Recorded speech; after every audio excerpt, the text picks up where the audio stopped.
Hello guys नमस्ते स्वागत छ तपाईँलाई आजको भ्लगमा। आज चाहिँ म चाहिँ ओल्लो घरको नरे पल्लो घरमा सरे भने जस्तै म चाहिँ माथितिरदेखि तलतिर घरसम्म जाँदैछु यता गाउँमा। कस्तो के हुन्छ तपाईँलाई देखाउनेछु। म चाहिँ होइन पुरा बाँसघारीको बाटो होइन मकै बारीमा हिँडिरहेको छु। गाह्रो छ वाइफाई चलाउनु भनेर हिँडेको। अब घरमा मान्छे छ कि छैनन्। त्यहाँ चाहिँ कस्तो के छ हुन्छ भने वाइफाई चाहिँ जोडिएको छ त्यो घरमा, तर चलाउने मान्छे छैनन् क्या। त्यही भएर चलाउनु पर्यो नि होइन, त्यही भएर जाँदै। अनि तपाईँ चाहिँ कहाँबाट हेर्दै हुन्छ, कुन कुन जिल्लाबाट हेर्दै हुन्छ चट्टसँगले कमेन्ट गरिदिनु होला। म तपाईँहरूलाई हाम्रो गाउँघरको होइन बाटोहरू पनि देखाउने छु।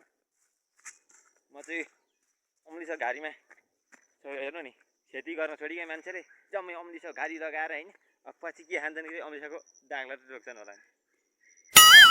उतापट्टि हेर्नुहोस् जङ्गल, यस्तो जङ्गल छ बाँसघारीहरू। हाम्रो गाउँमा खेती गर्न छोडिकै मान्छेले छैन। अलि सेतापट्टि मकैबारी हो,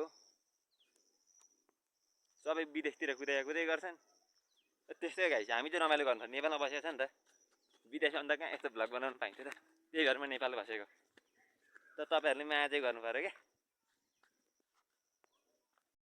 फेरि बोल्दै हिँड्नु भने क्या उतालाई मान्छे चाहिँ को आयो भन्दै हेरिरहेको छन् कि मलाई। फेरि बोल्यो भने केटो बौला आयो भन्छन् कि सानो सानो बोल्दै हिँड्नुपर्छ होइन। गाई चाहिँ गराउनु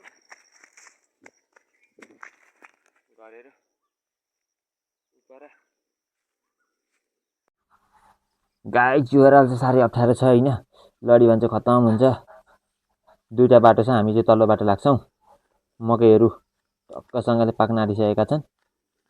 हामी ओह्रालो लागिसकेका छौँ। यो अर्को घर एउटा, यो घरदेखि तल्लो घरमा जानुपर्छ हामी।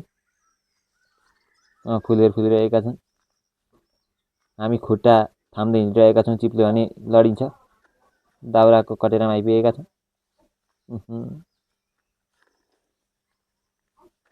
हेर्न सक्नुहुन्छ बाटो साह्रै अप्ठ्यारो छ। यस्तो अप्ठ्यारो बाटो पनि हामी हिँडिरहेका छौँ। अगाडि मकै बारीले गर्दाखेरि बाटो देखिँदैन। त्यहाँ चाहिँ देख्न सक्नुहुन्छ कमिलाको ठुलो निकालेको छ माटो, तर हामी यो माटोलाई नागेर हामी हिँड्दैछौँ। मकै बारी साह्रै राम्रो छ। उताला मान्छेहरू धुरीमा चढेर टिन ठोकिरहेका छन्। हामी आफ्नो खुट्टालाई सम्हाल्दै लडिसक्यो भन्ने डरले हिँडिरहेका छौँ। गाई चेरौँ। यहाँ बाटो साह्रै अप्ठ्यारो छ। हेर्नुहोस् गाई बाटोहरूमा पानी जमिरहेका छन्। कोही मान्छे धुरीमा यसरी चढिरहेका छन्।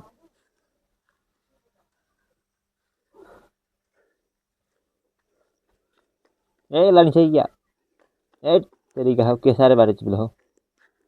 हेर्नुहोस् गाई पानी जमिरहेको छ। के गर्नु हुँदैछ? एकदम ठिकै छ, एकदम ठिकै छ। दामी पाउँदो रहेछ त है।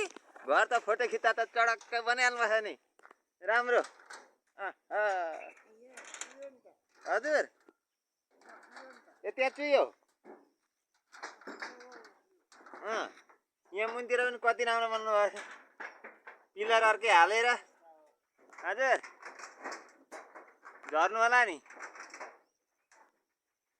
लडिएला नि, लडिएला नि भनेको।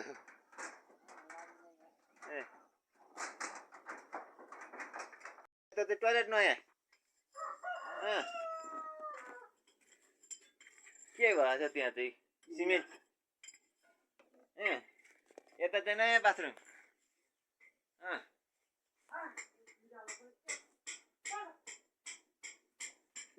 फाइनली गाइस म चाहिँ वाइफाई चलाएर आइसकेको छु। त्यहाँ गएर यति रमाइलो गऱ्यो। भैबरका गर्लफ्रेन्डहरूसँग सबैसँग बोलियो। जेठी माइली कान्छी साइली रिता गीता सीता फिता होइन, भैबरका 15जना जतिसँग बोलियो। अनि बिहान त्यहाँ भत्तारमा कुद्दै गइएको थियो ओह्रालो, कतिखेर बोल्न पाइन्छ भन्दै। अब अहिले त बोलिसक्यो, अनि हिँड्न पनि मन लागेको छैन। साह्रै गाह्रो भइरहेको छ उकालो। गर्मी उस्तै छ। सबैसँग बोलियो, थाहा पायो भने मार्छन् होला। कक्षा 1 देखि ब्याचलर पढ्दासम्मका गर्लफ्रेन्डहरूसँग बोलियो। अनि त्यसपछि उकालो हिँड्दैछु, गर्मी सुस्तै।